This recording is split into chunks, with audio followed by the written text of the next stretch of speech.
सभी को मेरा नमस्कार। मयूर स्कूल बड़ू के ऑनलाइन क्लासेज में आप सभी का स्वागत है। आज हम पढ़ने वाले हैं किसी धारावाही चालक तार के कारण चुंबकीय क्षेत्र। किसी धारावाही चालक तार के कारण चुंबकीय क्षेत्र। किसी धारावाही चालक तार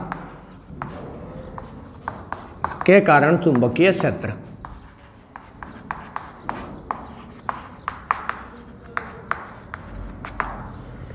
देखो भाई, तो ये आपके आरबीएससी क्लास 12 फिजिक्स का चैप्टर नंबर 7 है। उसका एक ये टॉपिक है जिसके बोर्ड में आने के चांसेस भी बहुत ज़्यादा है, और ये और भी है, न्यूमेरिकल के लिहाज से भी बहुत इंपॉर्टेंट है। तो देखो इसके अंदर होता क्या है वास्तव में। जैसे आपको कोई वो धारावाही चालक तार दे दे ऐसा, जिसमें आई धारा बह रही, और वो तार है आपका एक्स और वाई, और वो जो तार है वो यहाँ वाई देश तक है, ऐसे कुछ है ना। और यहाँ से लंबवत दूरी डी पर आपको चुंबकीय क्षेत्र का मान ज्ञात करना है बिंदु पी पर। बिंदु पी पर आपको चुंबकीय क्षेत्र का मान ज्ञात करना है। तो इस बिंदु पर ज्ञात करने के लिए हमें बायो सावर्ट का नियम लगाना पड़ेगा। तो बायो सावर्ट का नियम होता है कि अगर किसी तार में आई धारा बहे तो उससे पी बिंदु पर चुंबकीय क्षेत्र का मान, अगर ये दूरी आर है और अल्पांश, एक होता है अल्पांश वेक्टर डीएल वेक्टर, इसकी डायरेक्शन धारा की दिशा में होती। किसकी दिशा में होती? धारा की दिशा में होती। तो ये एंगल है थीटा, तो ये एंगल थीटा, ये आर, और ये डीएल वेक्टर की डायरेक्शन होती है धारा की दिशा में। तो बायो सावर्ट ने ऐसा कहा था कि इसमें चुंबकीय क्षेत्र का परिमाण इस अल्पांश की लंबाई के समानुपाती होगा, और किसके समानुपाती होगा? साइन थीटा, मतलब आर वेक्टर और डीएल वेक्टर के बीच में बनने वाले कोण की ज्या के समानुपाती होगा। इसके अलावा एक चीज़ और, डीबी वेक्टर है उसका परिमाण समानुपाती होगा 1/r² के, मतलब प्रेक्षण बिंदु और अल्पांश को मिलाने वाली दूरी के। इसके अलावा एक ये डिपेंड करता है धारा पर कि अल्पांश में कितनी धारा बह रही, और ये वाला नियम केवल अल्पांश के लिए काम करता है। इसको अब ऐसे लिखा जा सकता है, डीबी वेक्टर समानुपाती आई D L sign of theta upon r²। और जब ये हम प्रोपोर्शनल का चिन्ह हटाते हैं तो यहाँ पर आ जाएगा डीबी वेक्टर का परिमाण, ये बराबर आ जाएगा μ0/4π। यहाँ पर कांस्टेंट आएगा μ0/4π I D L sine theta upon r²। ये होता है आपके बायो सावर्ट का नियम। बायो सावर्ट का नियम मतलब हम ये जो विद्युत धारा का चुंबकीय प्रभाव, चैप्टर का नाम होता है जैसे हमारे, ये उसी का टॉपिक है। तो विद्युत धारा के चुंबकीय प्रभाव को हम दो भागों में तोड़कर पढ़ते हैं। एक आधा तो होता है बायो सावर्ट के नियम के अनुसार होता है, एक आधा होता है एम्पियर के नियम के अनुसार। तो विद्युत धारा के चुंबकीय प्रभाव की खोज वैज्ञानिक ओरस्टेड ने की थी, ये लगभग उन्हीं के नाम पर होता है। और जबकि बाकी ये बायो और सावर्ट, ये वास्तव में दो वैज्ञानिक थे जिन्होंने मिलकर चुंबकीय क्षेत्र का गणितीय निरूपण किया। मतलब चुंबकीय क्षेत्र का मान कितना होता है, इसको कैसे ज्ञात किया जाता है? बायो सावर्ट के नियम से। तो यह हमारे जो डेरिवेशन है वो ये है कि किसी तार में अगर आई धारा बहे तो उसे लंबवत दूरी डी पर, मतलब पी बिंदु पर चुंबकीय क्षेत्र का मान कितना होगा। तो इस बिंदु पर चुंबकीय क्षेत्र का मान ज्ञात करने के लिए बायो सावर्ट का नियम काम में लिया जाता है, जो किसी अल्पांश के लिए इस प्रकार काम करता है। तो जैसे मैं अगर बात करूँ, यहाँ पर एक अल्पांश ले लूँ, क्योंकि बायो सावर्ट का नियम काम करता है केवल अल्पांश के लिए, तो मैंने ये ले लिया डीएल। इस बिंदु को हम नाम दे दो कुछ, जैसे ओ नाम दे दो, इस बिंदु को ओ डैश नाम दे दो, और ये इस अल्पांश की इस बिंदु ओ डैश से दूरी कितनी है? एल, और ये दूरी है डी। तो इस अल्पांश के कारण हमें आपको, यानी यहाँ पर इस बिंदु पर चुंबकीय क्षेत्र का मान ज्ञात करना, मतलब ये वो आर दूरी है। डीएल वेक्टर की डायरेक्शन होगी ये वाले, तो ये हो जाएगा थीटा। कितना हो जाएगा? थीटा हो जाएगा। तो इस बिंदु को इससे ऐसे मिला दिया और इस बिंदु को ऐसे मिला दिया, तो इस एंगल को हम कह सकते हैं φ1 और इसको कह सकते हैं φ2, और ये एंगल हो जाएगा θ1। ये कितना हो जाएगा? θ1, और ये एंगल हो जाएगा θ2। अब देखो ये इसका पूरा डायग्राम हो गया, कंप्लीट डायग्राम। अब अगर इसको हम ध्यान से देखें, बायो सावर्ट का नियम इसमें अप्लाई करना है। तो बायो सावर्ट के नियम के लिए, बायो सावर्ट के नियम के लिए देखो, बायो सावर्ट के नियम से, बायो सावर्ट के नियम से, बायो सावर्ट के नियम से डीबी वेक्टर का परिमाण बराबर होता है μ0/4π I D L sine theta upon R square.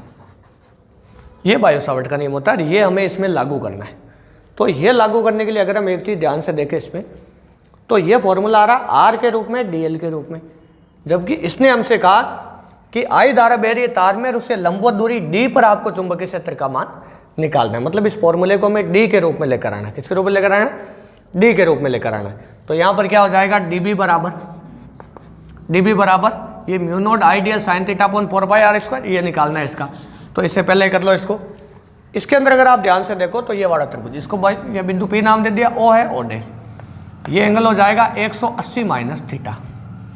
तो अगर इसमें हम ऐसा घटक लें जिससे एल और डी आ जाए, तो थीटा के सामने वाला तो लंब 90 डिग्री के सामने वाला कर्ण होता है, हाइपोटेन्यूज होता है, और ये वाला होता है, ये देखो ये थीटा, तो ये परपेंडिकुलर यानी लंब, ये कर्ण, और ये आधार हो जाएगा।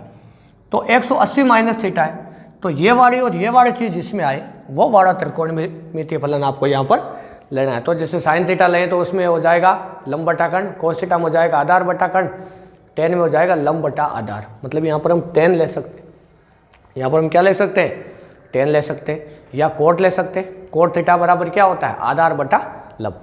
तो यहाँ पर अगर हम कोट 180 माइनस थीटा ले, त्रिभुज ओ डैश पी में कोट 180 माइनस थीटा, तो इसका फॉर्मूला होता है आपके आधार बट्टा लंब। तो आधार तो कितना है इसमें, एल, और ये लंब है डी। कितना है भाई, क्योंकि हमें एल को हटाना है, ये भी पता चलेगा आपको ऐसा क्यों लिया हमने। तो एल बराबर क्या हो जाएगा, D cot 180 minus theta. Cot 180 minus theta है, 180 माइनस थीटा का मतलब है दूसरा चतुर्थांश, और दूसरे चतुर्थांश के अंदर केवल साइन और कोसे की प्लस के होते हैं, बाकी सारे कैसे होते हैं, माइनस के। मतलब कोट माइनस का होगा, और 180 पे चेंज नहीं होता है, तो माइनस डी कोट थीटा हो जाएगा यहाँ।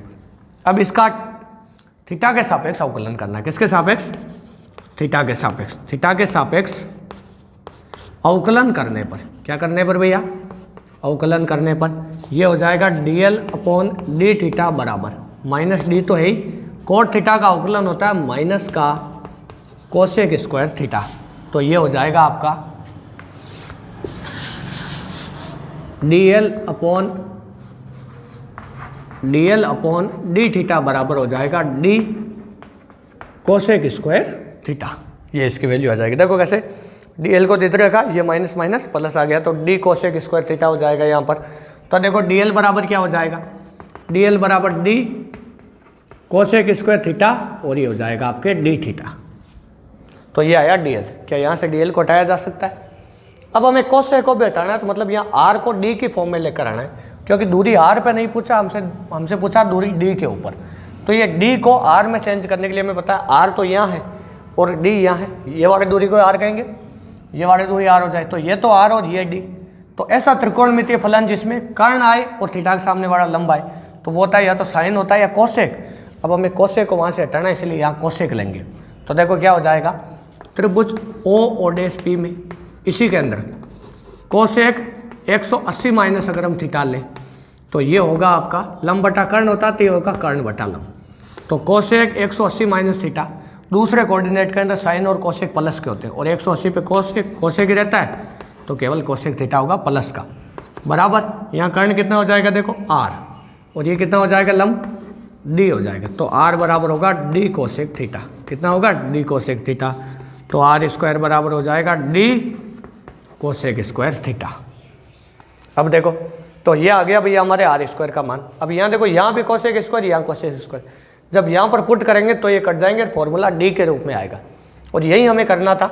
इसने डेरिवेशन में हमें या हेडिंग में ये कहा था कि डी दूरी पर आपको ज्ञात करना है, लंबवत दूरी डी पर। ये दूरी हमेशा ऐसे लंबवत परपेंडिकुलर होती है, तो लंबवत दूरी डी पर ज्ञात करने के लिए हमें डीएल और आर को हटाना है। और जब ये दोनों को हम हटा देंगे यहाँ से, और हटाकर यहाँ डी की फॉर्म में लेकर आना, तो इन दोनों को हटा देने के बाद यहाँ डी आना चाहिए। तो ये इस प्रकार की ऐसी प्रोसेस इस वजह से करी। अब देखो यहाँ पर ये सारे मान आ गए, ये सारे मान यहाँ पर पुट कर दो। तो स्क्रीन को पॉज करके ये सारा कुछ नोट कर लेना। तो इसमें देखो क्या हो जाएगा, बायो सावर्ट के नियम में रख दो।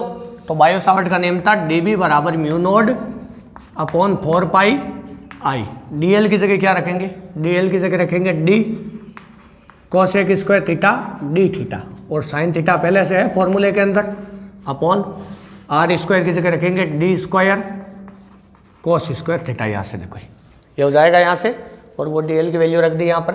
तो डी बी बराबर कितना हो जाएगा, डी बी बराबर हो जाएगा म्यू नॉट अपॉन 4 पाई, तो है डी से डी कट गया, कोसेक स्क्वायर से कोसेक स्क्वायर, तो ये हो गया आई, और यहाँ पर देखो ये डी से डी कैंसिल हो गया, तो यहाँ बचा आई म्यू नॉट आई अपॉन 4 पाई, नीचे तो डी बचा और अंदर बचा sine theta dot D theta. दोनों तरफ इंटीग्रेशन कर देंगे डी बी निकालने के लिए। मतलब ये डी बी, ये चुंबकीय क्षेत्र किसके लिए था, केवल इस एक अल्पांश के लिए था। तो इस पूरे तार के निकालने के लिए हम यहाँ पर लिमिट लगाएंगे θ1 से लेकर θ2 तक। मतलब यहाँ एंगल बन रहा है θ2, यहाँ बन रहा है θ1, मतलब यहाँ से लेकर यहाँ तक इन सारे अल्पांशों को जोड़ते हुए चलना है। तो ऐसी लिमिट लगा दी, तो यहाँ तो हो जाएगा b, और यहाँ हो जाएगा म्यू नॉट आई अपॉन 4 पाई डी, और यहाँ हो जाएगा आपके साइन थीटा का अवकलन माइनस कोस थीटा होता है, तो ये हो जाएगा θ1 से लेकर θ2 तक। तो b बराबर हो जाएगा म्यू नॉट आई अपॉन 4 पाई डी, और यह हो जाएगा माइनस का कोस θ2 और माइनस माइनस प्लस कोस θ1 हो जाएगा। तो b बराबर हो जाएगा म्यू नॉट आई अपॉन 4 पाई डी, और ये हो जाएगा कोस θ1 माइनस कोस θ2। ये आया भाई चुंबकीय क्षेत्र, क्या आया। लेकिन ये तार की लंबाई के अनुसार ये कोण लिए जाते हैं, तो तार अगर अनंत लंबाई का हुआ तो इन कोणों के बारे में हम कुछ नहीं कह पाएंगे। तो हमें ये जो फॉर्मूला है वो φ1 और φ2 के रूप में निकालना है कि ये वाला कोण कितना है और ये वाला कोण कितना है, इसके रूप में इसको निकालना हमें। तो अब देखो किस प्रकार चेंज करें, मतलब θ1 और θ2 को हटाकर हमें यहाँ पर φ1 और φ2 लेकर आना है। तो इसके लिए क्या करें, तो अगर आप ध्यान से देखो तो ये वाला त्रिभुज लो, ये वाला, इस बिंदु को आपने जैसे मान लो कुछ नाम दे दो, जैसे y नाम दे दो इसको, है ना, या कुछ और नाम दे दो, जैसे इसको नाम दे दो z। तो z o डैश p, तो कौन सा त्रिभुज, z o डैश p में अगर इसमें आप ध्यान से देखो तो ये वाला एंगल θ2 है, तो ये एंगल कितना हो जाएगा 180 माइनस θ2, और ये एंगल φ2 और ये 90, तो कितना हो जाएगा 180 माइनस θ2 प्लस φ2 प्लस 90 और बराबर हो जाएगा 180। ये इससे तो कट गया, तो θ2 की वैल्यू आई 90 प्लस φ2।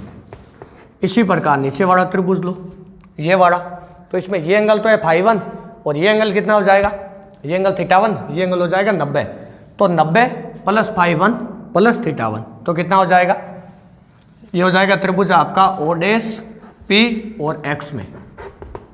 ये हो जाएगा एक तो 90 प्लस एक हो जाएगा आपका φ1 प्लस θ1 बराबर 180 डिग्री। तो θ1 बराबर देखो ये 90 उधर जाएगा, तो 180 माइनस 90 कितना होता है 90 होता है, तो ये तो होगा 90 और ये माइनस हो जाएगा φ1। दोनों का मान उठा के यहाँ धर दो, तो b बराबर कितना हो जाएगा म्यू नॉट आई upon 4 pi D, mu naught आई अपॉन 4 पाई डी, और कोस θ1 माइनस कोस θ2 है, तो ये कितना हो जाएगा कोस 90, और देखो θ1 की जगह माइनस φ1, तो माइनस φ1, और ये हो जाएगा माइनस का चिन्ह कोस 90 प्लस φ2 हो जाएगा। तो इस चीज़ को अगर आप ध्यान से देखो, इसको स्क्रीन को पॉज करके एक बार नोट कर लेना, तो देखो क्या हो जाएगा इसके अंदर,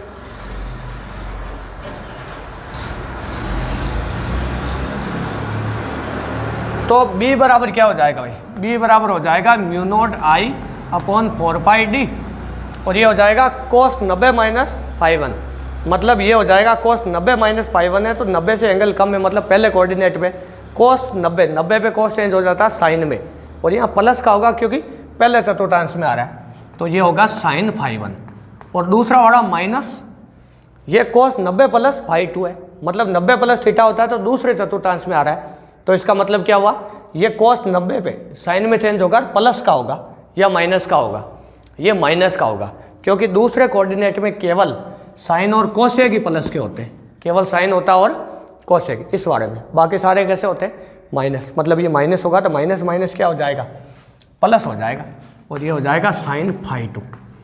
ये हुआ भाई, ये हुआ आपके गर्मा गर्म ताज़ा ताज़ा फॉर्मूला बनाए, कैसा हुआ ताज़ा ताज़ा।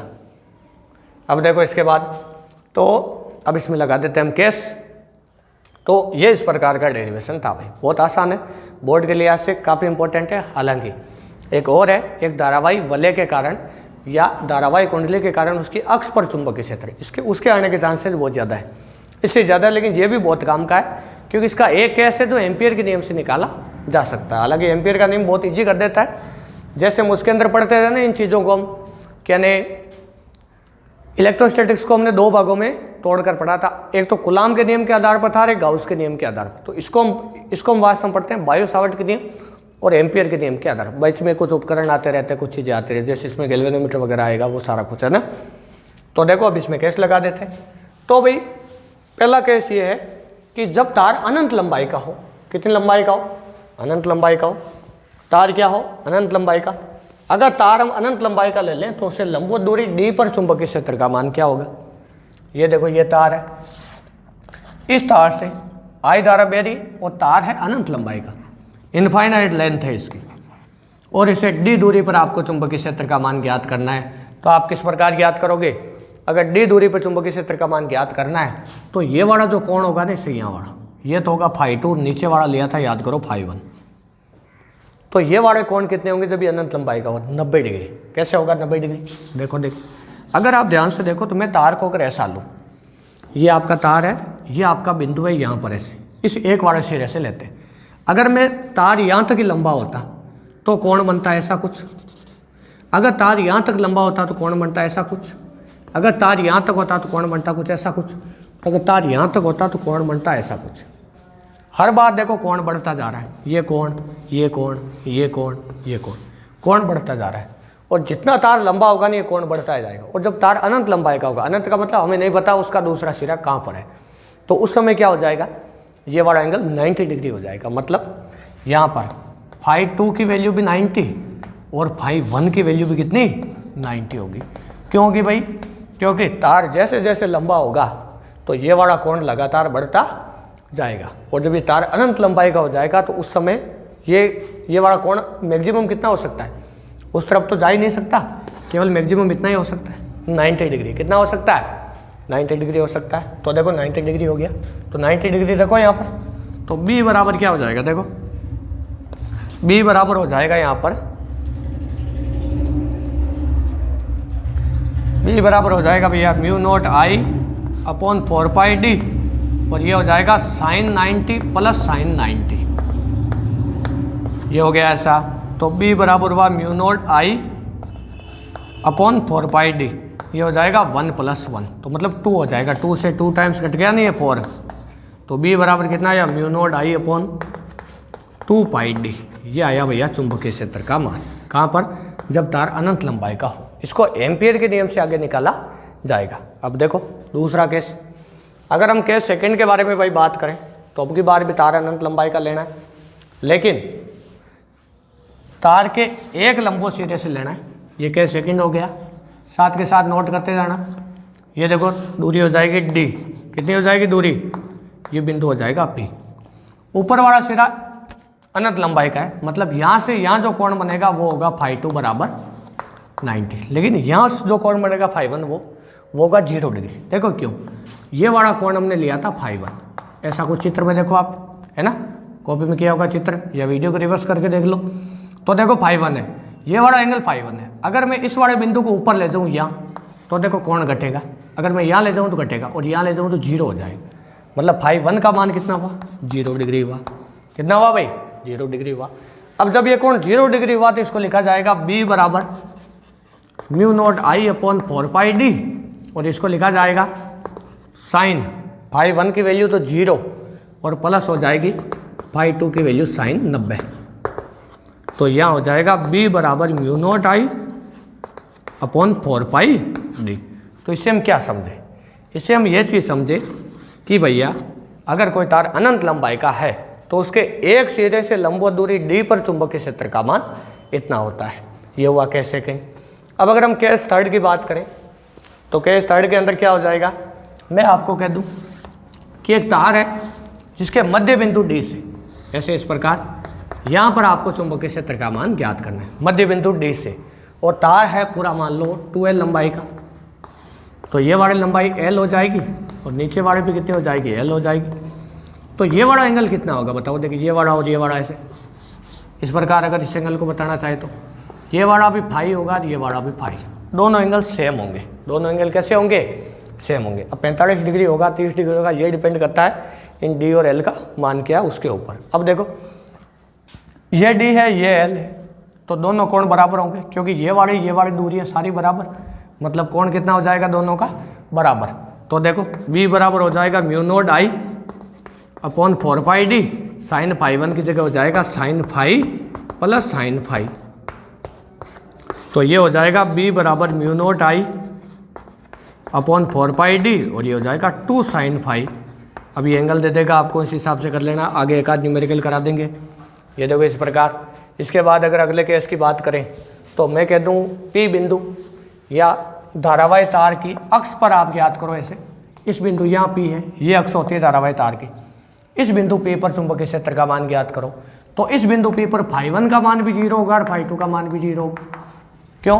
क्योंकि ये बिंदु ऐसे P यहाँ होता था, इस P बिंदु को यहाँ लेके जाना आपको यहाँ पर ऐसे। तो जब यहाँ ऐसे लेकर जाओगे तो इस वाले के साथ दोनों सिरों के साथ बना कोण 0 या 180 हो जाएगा, और उसके लिए साइन का मान दोनों के लिए कितना होता है? 0 होता है। तो B का मान कितना हो जाएगा? 0। मतलब तार के अक्ष पर हमेशा चुंबकीय क्षेत्र कितना होता है? 0 होता है। उसके बाद देखो एक चीज़ और, मैं कह दूँ एक तार है, एक केस और पांचवा, उस तार के एक सिरे से आपको चुंबकीय क्षेत्र का मान निकालना है। तार की लंबाई है L, इस केस का नाम है परिमित लंबाई के धारावाही चालक तार के एक सिरे से लंबवत दूरी d पर चुंबकीय क्षेत्र का मान। तो कैसे निकालोगे? ये कोण मान लो कितना है? फाई। कितना है भाई? फाई है। ये d है, ये l हुआ, तो यहाँ पर साइन फाई, तो यहाँ फाई 2 का मान तो हुआ फाई, और फाई 1 का मान हुआ 0, क्योंकि ये जब ऐसे होता तो इसको कहते हैं फाई 1। ये बिंदु यहीं आ गया, मतलब यहाँ से, तो कितना कोण हो जाएगा? 0 डिग्री हो जाएगा। तो b का मान कितना आएगा? Mu naught I upon 4 pi D, और ये हो जाएगा साइन 0 प्लस साइन फाई। तो इसको लिख देंगे केवल साइन फाई। अब यहाँ से डी का मान वगैरह वो पूछ सकता है या निकाल सकते हैं, जो भी हो, यानी एल के रूप में। अब देखो तो ये हुआ आपका कंप्लीट डेरिवेशन पूरी तरह, मतलब कोई भी धारावाही चालक तार है उससे लंबवत दूरी डी पर अगर आपको चुंबकीय क्षेत्र पूछ ले तो उसमें चुंबकीय क्षेत्र किस प्रकार निकालना है? बायो सावर्ट के नियम से। 2 डेरिवेशन है पूरे चैप्टर के अंदर, बायो सावर्ट के नियम से, एम्पियर के नियम से। बायो सावर्ट के नियम से इस प्रकार निकाला जाता है। ये पूरे केस काम में आते हैं न्यूमेरिकल के लिए, सारे आगे प्रत्येक केस के ऊपर एक एक इसके अंदर आपको न्यूमेरिकल मिल जाएगा, है ना।